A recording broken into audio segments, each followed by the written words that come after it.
Meanwhile, other architects were using the Beaux-Arts style to create structures of almost incredible congested opulence and excess, an architecture of privilege for the new barons of the industrial north. William Vanderbilt, railroads. J.P. Morgan, trusts. Andrew Carnegie and Henry Clay Frick, steel.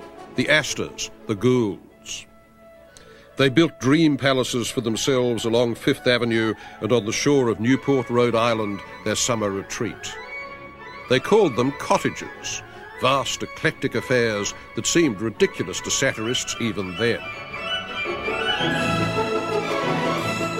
This was the time when Americans finally lost their Puritan inhibitions about the display of surplus wealth against a background of strikes, lockouts, political corruption, and virtual class war.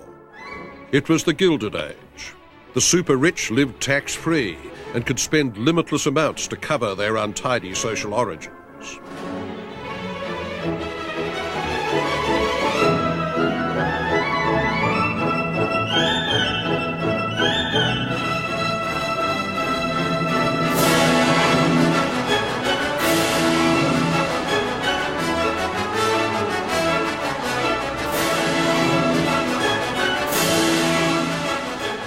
Europe was the key. They married their daughters off to impoverished European aristocrats. They collected European art.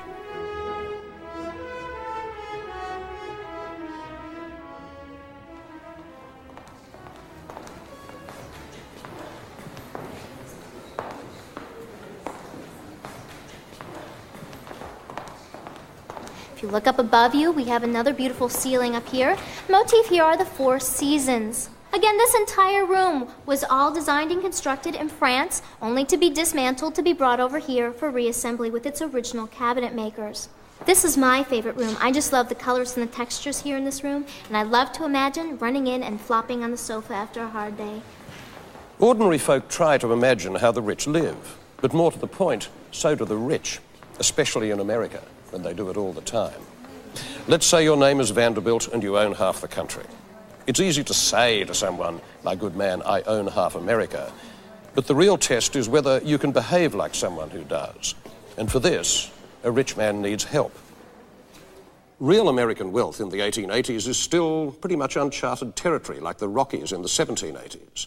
Suppose you wake up one morning with an idea and you say to yourself, by God, I shall have a cottage by the sea, and in that cottage there will be a dining room with a ceiling 45 feet high and the walls sheathed in rose alabaster the colour of rare steak. You still may get it wrong because your next-door neighbours who own the other half of America may have just finished panelling their dining room in marble the colour of poached fish. So you must get an architect to fantasize on your behalf, secure in the knowledge that because he is working for practically everybody else in your class, he won't get his symbols crossed. He will maintain a seamless etiquette of shared ostentation, with variance, as here.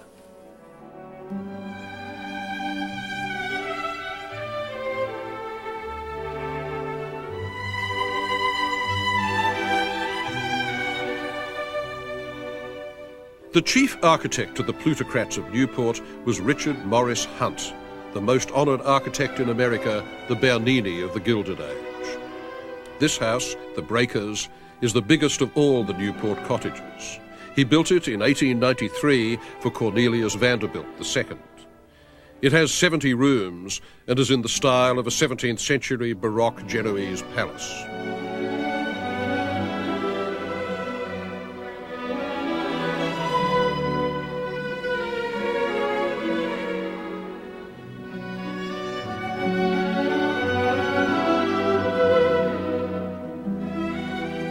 People spoke of an American Renaissance, and there was, not least because America was buying the Renaissance.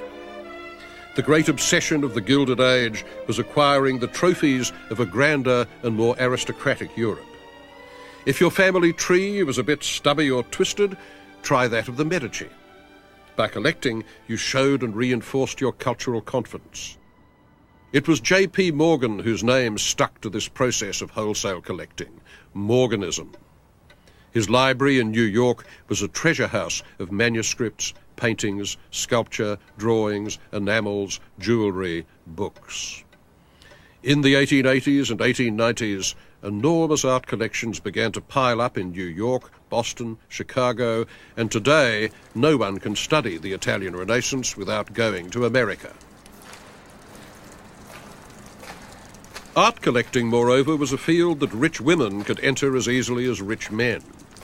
Right through to the creation of the Museum of Modern Art, American women would have an immense effect on the formation of American museums. Mrs. Havemeyer, Mary Cassatt, Gertrude Vanderbilt Whitney. The first of these lionesses built this patio, not indeed in Venice, where most of its parts came from, but in Boston. For 20 years, she alternately scandalized and delighted Boston society. She smoked cigarettes, she drank beer, she dressed flamboyantly, and she collected art on a large scale. She was known as Mrs. Jack, or to give her her proper moniker, Isabella Stewart Gardner.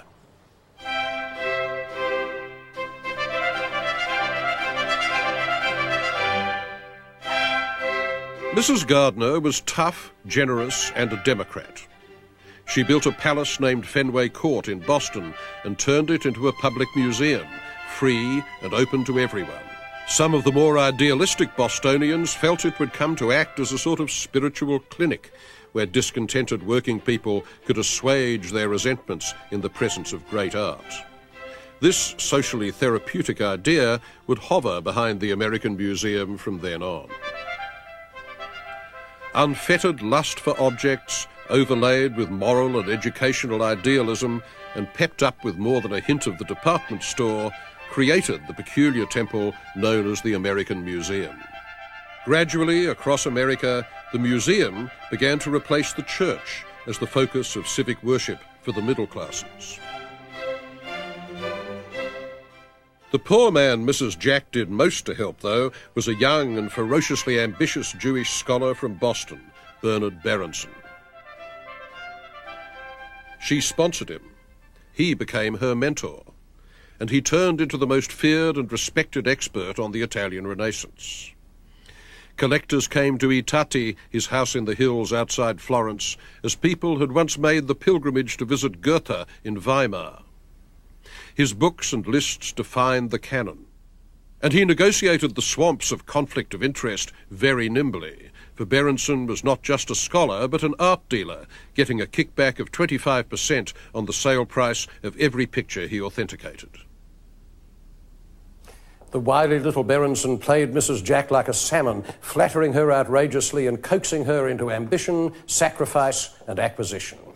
In 1896, he persuaded her to buy a painting for the unheard-of sum of $100,000. It was a Titian, but not just a Titian, one of the master's greatest efforts, The Rape of Europa, showing the abduction of the nymph by Jupiter in the form of a white bull. Mrs. Gardner temporised and she hesitated, but in the end she gave in and she sent Berenson a coded telegram reading, YEUP, yes to Europa. Yoop, sweet surrender. And now the mass migration of paintings across the Atlantic began in earnest.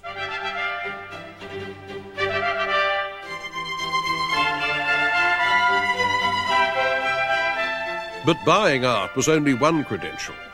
In any age, the great and the good want to be remembered by portraiture, and the new Van Dyck of the Gilded Age was the man who painted Mrs. Jack herself, overcoming her cosmetic problem of a hair lip by portraying her as an exotic Eastern goddess with a girdle of pearls.